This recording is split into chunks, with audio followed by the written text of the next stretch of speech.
Hello. So, ayun na nga, kwento ko lang ulit ang another day, another POV ko dito na experience, Churbanes. Ayun, yung tungkol lang sa pagpunta namin sa ospital no isang gabi. Sa emergency dito sa ospital. Hindi porke emergency, ibig sabihin makakauwi ka agad ng bahay after 1 or 2 hours. Nope, mali. Depende naman kasi din sa severity ng pinunta mo doon, kung sobrang malala yung sakit na kailangan talagang atinan ng mga katauhan. Ayun lang.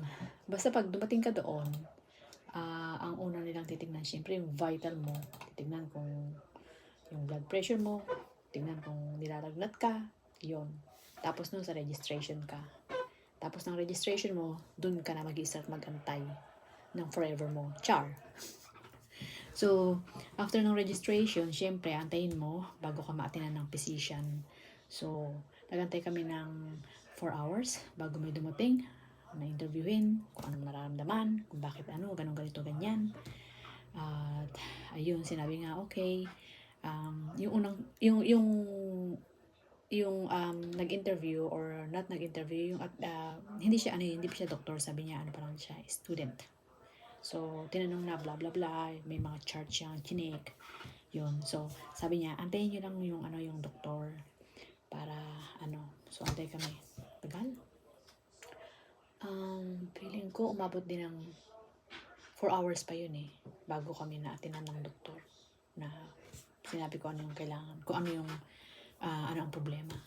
So, dumating ang doktor, sabi, okay, gagawin na, kailangan mong tawag doon, kailangan natin kuhain yung x-ray mo, yung kailangan ka rin dumaan sa CT scan, Churbanes, yun. Ginawa nga yun. So, after nun, antay ulit. Nagantay kami ulit ng another 4 hours yata.